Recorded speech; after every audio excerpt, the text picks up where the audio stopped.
It started with 300 candidates, if you can believe that. Now we have only two, one representing the old regime with the people. Democratic Visions is handmade by volunteers for the entire metro region through DFL's Senate District 48, Eden Prairie, and Minnetonka. Ahmed Tharwat, Minnetonka resident, is a teacher and an author and produces a cable television program named Bel Adan, which I understand means with open arms. And you're also, as I understand it, a regular contributor to both the Star and Tribune and the Pioneer Press. I try, yes. I'd like to focus on the election that's going on in Egypt. As we know, there was an election over May 23, May 24, and the upshot was that we ended up with a Muslim Brotherhood candidate and a former member of the armed forces and a member of the administration of Hosni Mubarak. Last Prime Minister Hosni Mubarak. Yeah. That's the choice that Egypt now faces, is that correct? Well, that's the reality that the Egyptians going through. But with all this is the first election in Egyptian history. The Egyptians do not know who's going to be the next president, and which is just a huge accomplishment. In other words, the other elections were sort of a fait accompli? Sure things. I see. I mean, it started with 300 candidates, if you can believe that. Yeah. And it was reduced to only 13. That was happened 24th and 25th of May. Now we have only two, one representing the old regime. He actually mastermind the Battle of the Camel, the very infamous Battle of the Camel on the 28th. He also was the last Prime Minister of Hosni Mubarak, and he all his accomplished, he built an airport. So his credential is very minuscule. And after all this, what the Egyptians fought for and been killed and tortured and they revolted on January 25th, we have still a military candidate that is facing with. The other candidate is Dr. Mohammed Morsi, which he wasn't really the front runner for the Muslim Brotherhood's Freedom and Justice Party. They had one that the military somehow mastermind the elimination of the two most serious two candidates that they actually were challenging the military establishment. The Khairat, and then we were also the Dr. Hazim Abu Ismail, which was for what's so-called the Salafi movement. He was their leaders and for the Noor party. And for some reason or other, they eliminated that too. So we are ending up with Morsi, which what they call him in Egypt the Stebno or the spare tire. That's a code name for him.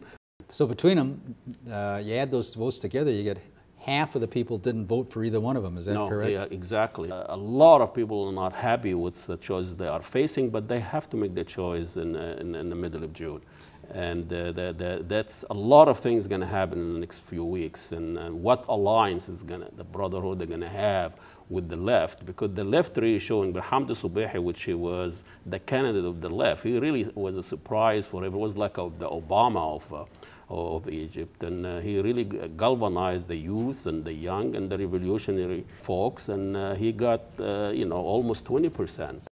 Nobody can win on its own. Ahmed Shafid almost represent the force of darkness, and you have Morsi represent the new movement, the new Islamists, the really people who have been suppressed for so many years. Now they have a voice. Now they are out there to prove that they can run the country. And I'm personally, I'm not afraid of political Islam, and I think.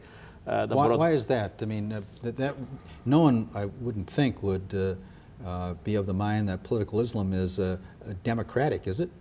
Well, the brotherhoods of today are very different than the brotherhood 60, 70 years ago. They evolved, they play the politics now, and they know with their dogma and their extremist view of the 70s and the 80s, it won't work anymore. And I think the Egyptian people, the majority of Egyptian people, especially the youth, Egypt, about 40% under age of 25 years old, 10% Christian. And so what the Muslim Brotherhood figured out that they cannot have a theology administration, and they have to really get into the modern politics and play the game and try to comfort people in the Egyptian, and that they are not up there for Sharia and cutting hands and hijab, and so they rally. Even Morsi now in his last speech he were assuring the Egyptian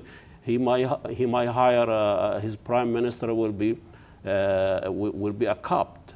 He will hire 2 of the lefts as his advisory. He will govern by committee. So he's not into kind of all this scary stuff that the Western media and to some extent the Egyptian media try to portray the Islam. So they learn a lot and mature a lot, and I think they have the right to have a chance to run the country and prove if they win. If they win, I mean they are actually winning. I mean they are 70% of the parliament. Yes, I understand. And then you have he's a front runner. If they win fair and square, why not? Now, I got a couple questions. You were over in Egypt prior to the election. I was sort of struck by the fact that only about 46 or so percent of the $50 million people, excuse me, that were eligible as to good vote. As dollar too. Well, whatever. I hope not. Actually voted. Yeah. Why do you think the turnout was low? And I would say that fairly stated that probably is a low turnout. It is a low turnout. It's lower than what they turn out in the parliament. And so what happened? Well, I think a lot of people were just got tired of the political game and the fact that the military for the last 15 months is really playing a dirty game of dividing people. In what respect?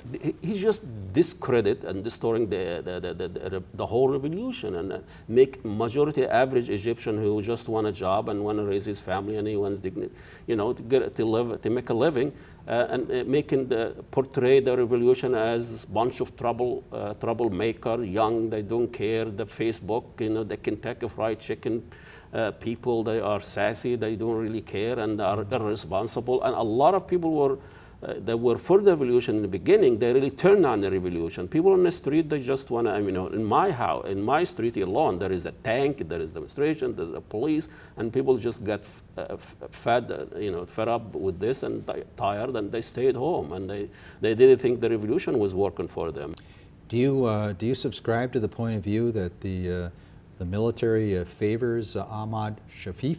He's a military man. He's a general. And do the military thus favor his candidacy, do you believe? All the evidence show that he's been pushed in the front. This guy accused of 30 different crimes committed, and he still, not a single one went on trial. He's getting a free pass to run for this election. He's getting a lot of money from the businessmen of the Mubarak regime. He is the candidate of the dark ages that the military want to bring and want to kind of kill the revolution with this guy.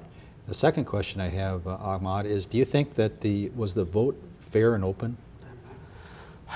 Well, there's a lot of debate about how fair it is. I mean, there is a lot of accusation that there is about 900 police personnel that their ballots was actually pre-signed and stamped and whatever. Sure. There is also the military themselves.